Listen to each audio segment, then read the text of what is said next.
Oui, non, ça paraît raisonnable. Mais il faut bien que quelque chose prenne la place du vide.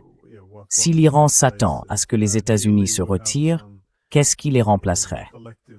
Dans l'idéal, il y aurait un accord de sécurité collective qui inclurait l'Iran. Mais bon, espérons que ce soit possible à terme. À propos des Européens, puisque vous les avez mentionnés, ils avaient en fait leur propre voie vers un accord sur une architecture de sécurité pan-européenne avec les Russes, comme on le sait, en 1990 et en 1994. Et je pense qu'ils ont plutôt choisi l'élargissement de l'OTAN, parce que c'était un bon moyen de s'assurer que les États-Unis restent en Europe. Mais là encore, maintenant qu'ils ont moins confiance dans les garanties de sécurité américaines, l'objectif en Europe semble être de créer un nouveau système de l'OTAN, uniquement avec les Européens.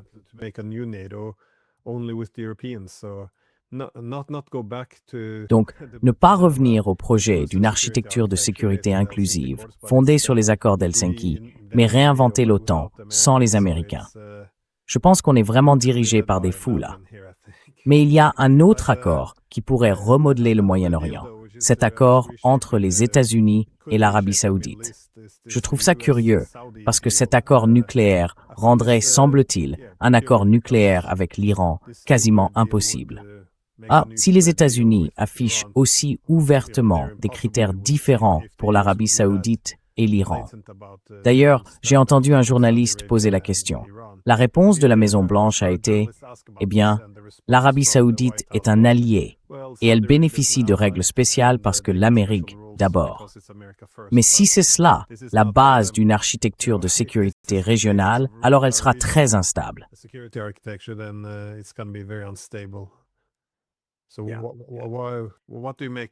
Alors, que pensez-vous de cet accord?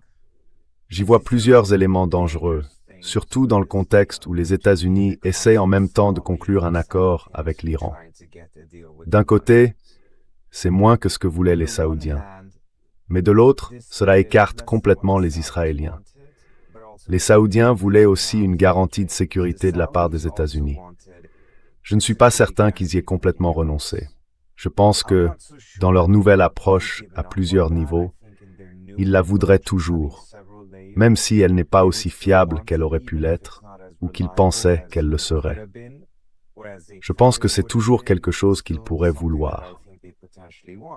Et l'un des dangers de conclure d'abord cet accord nucléaire, c'est que cela pourrait mettre les Saoudiens en position de faire pression sur les États-Unis pour obtenir ensuite eux aussi un pacte de défense, une garantie de...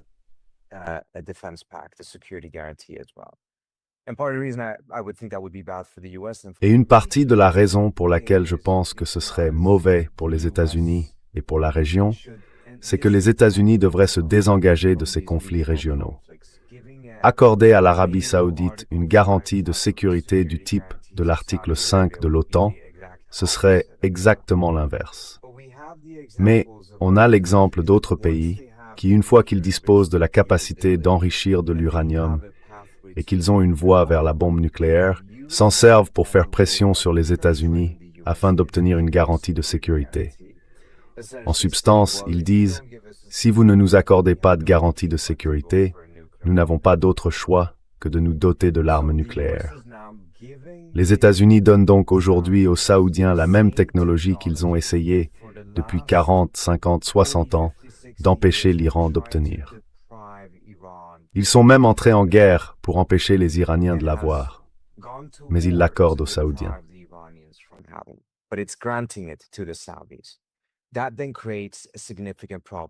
Cela crée alors un problème majeur, potentiellement, pour ces négociations avec l'Iran. Lors de discussions précédentes, les Iraniens avaient accepté un moratoire sur l'enrichissement qui pouvait durer jusqu'à 10 ou 12 ans.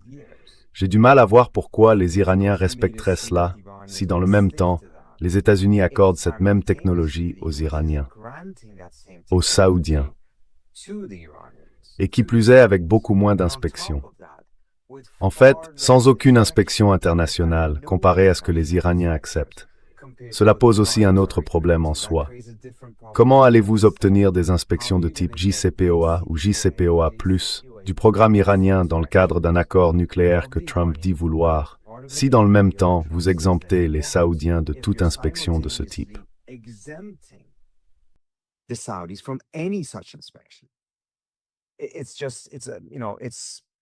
C'est de la folie à mes yeux. Et on n'a pas l'impression que l'administration ait vraiment calculé l'impact que cela aurait sur les négociations avec l'Iran. Cet accord, soit dit en passant, était prêt depuis quelque temps avec les Saoudiens.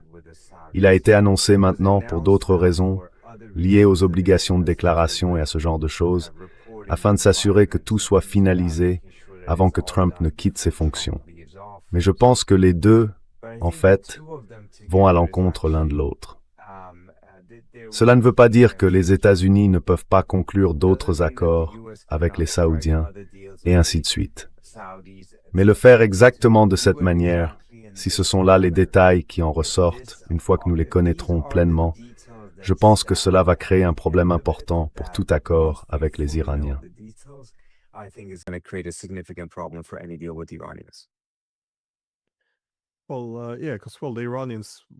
Eh bien, oui, parce que les Iraniens veulent s'éloigner du système hégémonique américain. Et si vous acceptez que les États-Unis puissent établir des règles particulières pour ceux qui leur obéissent et un autre ensemble de règles pour ceux qui ne leur obéissent pas, vous vous en accommodez, j'imagine. Mais cela m'amène à une autre question que je voulais vous poser. Quelle autre configuration régionale le Parlement iranien pourrait-il chercher à promouvoir?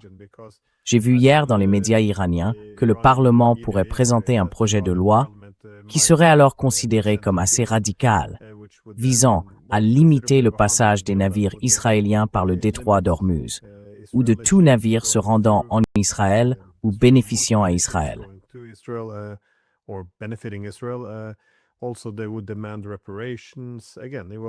En plus, ils exigeraient des réparations. Là encore, je qualifierais cela de proposition maximaliste. Et si l'on combine ça avec, par exemple, les frappes qu'ils ont menées contre la Jordanie, qui semblaient, disons, s'inscrire dans l'objectif plus large de les encourager à rompre leurs liens avec les États-Unis, pensez-vous que les Iraniens seraient tentés de viser une victoire totale, c'est-à-dire humilier les États-Unis, les chasser de la région et, au fond, une domination complète sur le détroit d'Ormuz? Eh bien, à des degrés divers.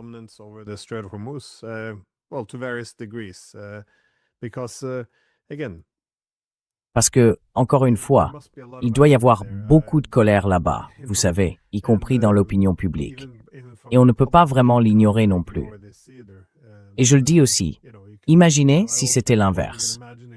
Si l'Iran avait fait ça à des vises américaines, est-ce que les États-Unis n'auraient pas une idée de vengeance en tête? Enfin, comment vous voyez ça? Encore une fois, ce n'est peut-être qu'un signal politique. Voilà l'alternative à une diplomatie sérieuse et menée de bonne foi. Si on ne l'obtient pas, on remettra ça entre les mains de ces durs qui feront tout pour humilier les États-Unis. Donc, pour être honnête, je ne sais pas très bien comment interpréter ça.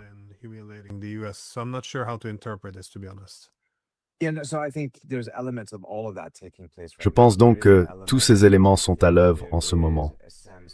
Il y a, je pense, une volonté de montrer quelle est l'alternative. Mais il y a aussi une réalité, les tenants de la ligne dure au Parlement. Et il est important de noter que, jusqu'à il y a, une semaine environ, le Parlement iranien ne siégeait pas à cause de la guerre. Par conséquent, une faction n'était pas présente dans les négociations. Maintenant qu'elle y est présente, on a déjà vu le Parlement adopter des textes censés renforcer la position iranienne, mais qui au final ont fait en sorte qu'il n'y ait pas d'accord.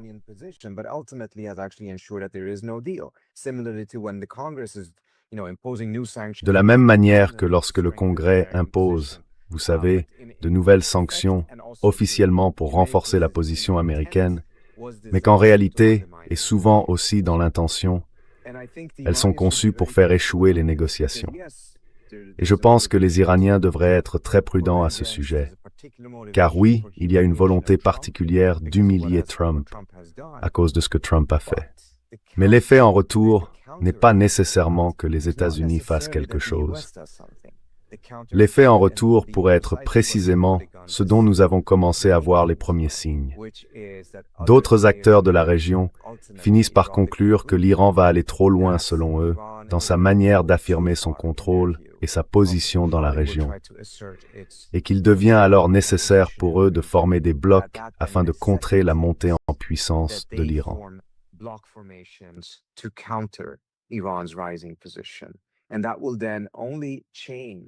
Et cela ne ferait alors que changer les adversaires des Iraniens dans cette rivalité, au lieu de permettre à l'Iran de sortir de cette rivalité très tendue qui dure depuis longtemps et qui est constamment au bord de la guerre.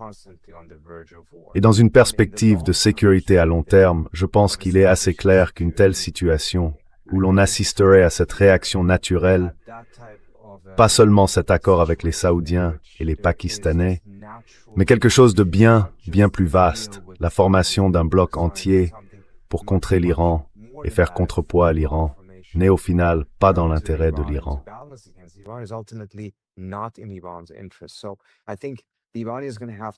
Donc je pense que l'Iran va devoir mettre en balance son désir et son besoin éventuel d'humilier Trump ou de chasser les États-Unis, quelle que soit la manière dont il veut le formuler, avec ce que cela apporte réellement aux intérêts de l'Iran, si cela suscite une force de riposte qui n'existait pas auparavant, qui n'était pas motivée par les besoins de sécurité des pays de la région, mais plutôt par les incitations ou les impératifs hégémoniques américains. Au final, ce serait une très mauvaise situation.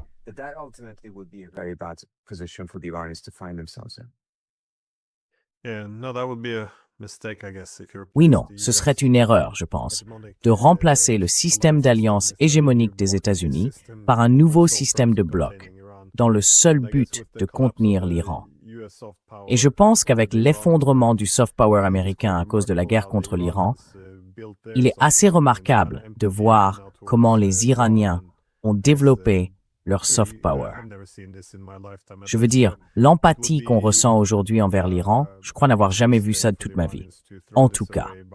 Ce serait donc, je pense, une erreur pour les Iraniens de jeter tout cela par-dessus bord en allant trop loin dans la vengeance. Mais je voulais vous poser une dernière question. Comment cette guerre au Moyen-Orient pourrait maintenant s'étendre?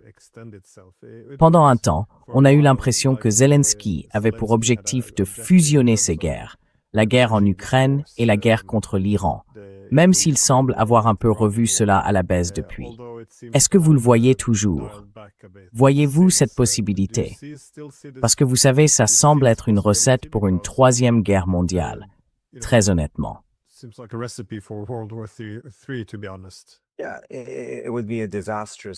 Oui, ce serait une issue désastreuse si les États-Unis adhéraient à ça. J'ai écrit là-dessus, je crois que c'était sur mon Substack. Je ne pensais pas que la visite de Zelensky susciterait une réaction positive du côté américain. Je pense que l'administration Trump serait suffisamment sur ses gardes pour se méfier de cela. Et il semble bien que Zelensky soit reparti les mains relativement vides sur cet aspect précis. Mais ma crainte a toujours été que l'administration Trump finisse par prendre de petites décisions. Aucune, prise isolément, ne serait perçue comme une acceptation de cela. Mais dans leur ensemble, elle ferait malgré tout avancer les choses dans cette direction.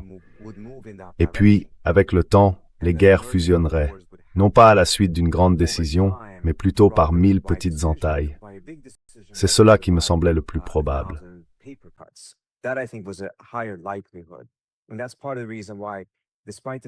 Et c'est en partie pour cela que même si Zelensky ne semble pas avoir réussi lors de cette visite, cela ne diminue pas mon inquiétude. Nous pourrions finir par nous engager dans cette direction. Je ne pense pas que Zelensky va cesser de défendre ce récit, qui sous-tend tout cela. Au bout du compte, les ennemis sont les mêmes sur ces deux théâtres. Et par conséquent, c'est la même guerre. C'est ce qu'il dit depuis un certain temps. Il l'a répété même après avoir quitté Washington. Je pense donc que ce cadre va rester en place et que par conséquent, nous pourrions nous diriger vers cela, même si c'est imperceptible au jour le jour. La tendance, elle, ira néanmoins dans cette direction, et je suis entièrement d'accord avec vous. Ce serait un désastre absolu, et cela ne servirait certainement pas les intérêts des États-Unis.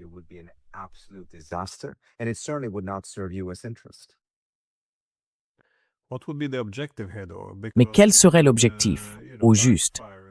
Parce que cela pourrait aussi se retourner contre lui.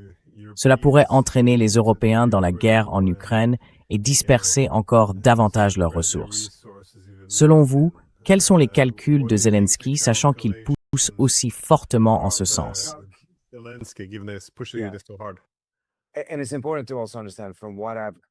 Et il est important de comprendre aussi que d'après ce que j'ai entendu, de hauts responsables de l'appareil de sécurité ukrainien et de l'armée y sont totalement opposés. Ils s'y opposent parce qu'ils évaluent le risque différemment. À leurs yeux, le risque, c'est que l'Ukraine se retrouve trop dispersée et engagée dans la guerre contre l'Iran, sans pour autant entraîner une participation américaine à la guerre contre la Russie. Et donc, le retour sur investissement serait négatif. Alors que je pense Zelensky voit les choses autrement. Pour lui, le risque en vaut la peine, parce qu'il estime que, quelle que soit la surcharge que l'Ukraine pourrait subir, elle serait compensée par le fait que les États-Unis seraient beaucoup plus directement impliqués contre les Russes.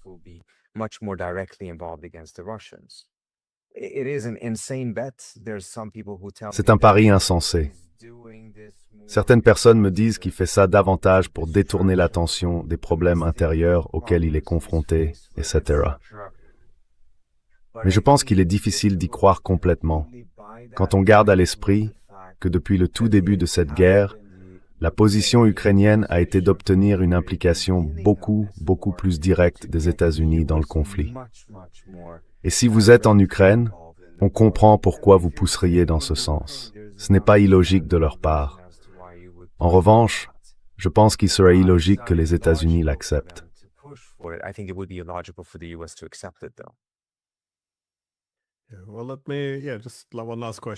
Une dernière question. Quelle est la place d'Israël dans tout ça? Il y a beaucoup d'accords en cours en ce moment. Encore une fois, l'accord entre Oman et l'Iran, l'accord entre l'Arabie saoudite, la Turquie et le Pakistan, l'accord entre les États-Unis et l'Arabie saoudite. Je veux dire, il y a beaucoup de choses qui pourraient remodeler la région. Où se situe Israël? Parce que j'ai l'impression qu'ils sont extrêmement discrets en ce moment. Et si Barza c'est pas une mauvaise chose. Or.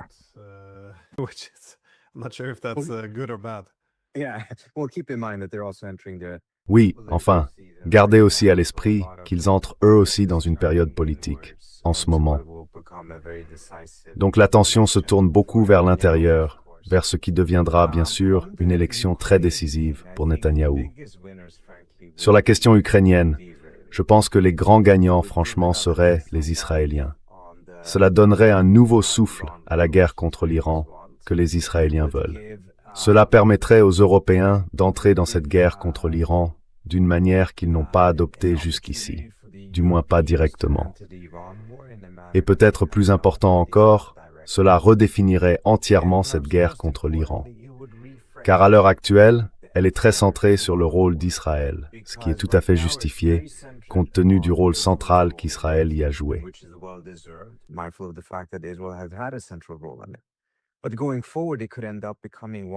Mais à l'avenir, ça pourrait devenir une guerre où vaincre l'Iran ne servirait pas à défendre Israël, mais à défendre l'Ukraine. Et politiquement, ce sera beaucoup plus acceptable, surtout en Europe, mais aussi aux États-Unis. L'image d'Israël s'est effondrée aux États-Unis. Pour l'administration, c'est un énorme handicap que cette guerre contre l'Iran soit perçue par une si grande partie de sa propre base comme ayant été menée pour Israël. En revanche, ils seront plus favorables à cette guerre si elle est menée pour l'Ukraine. Mais cela divisera certains démocrates qui autrement se seraient opposés à cette guerre. Il leur sera plus difficile d'adopter cette position, car ils restent très attachés au soutien à l'Ukraine et à sa guerre contre la Russie.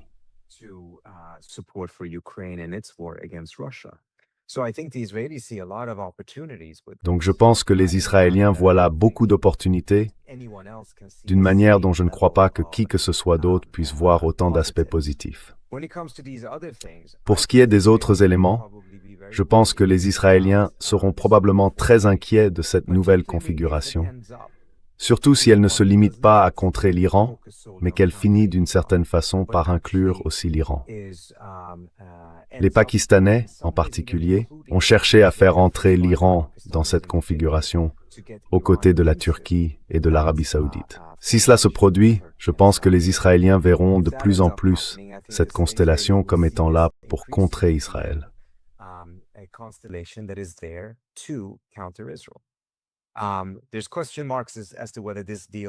On peut se demander si cet accord élimine toute possibilité de normalisation entre Israël et l'Arabie saoudite. En Israël, certains espèrent bien sûr encore fortement une telle normalisation.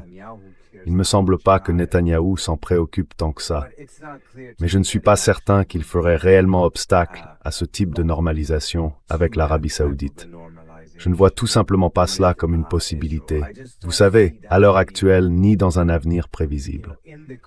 Et je ne pense pas non plus que ce soit particulièrement souhaité par les Saoudiens en ce moment. Alors que le génocide se poursuit et que la colère contre Israël, y compris parmi les Saoudiens et dans l'ensemble de la région, reste à un niveau bien plus élevé qu'elle ne l'a été ces 10 ou 15 dernières années.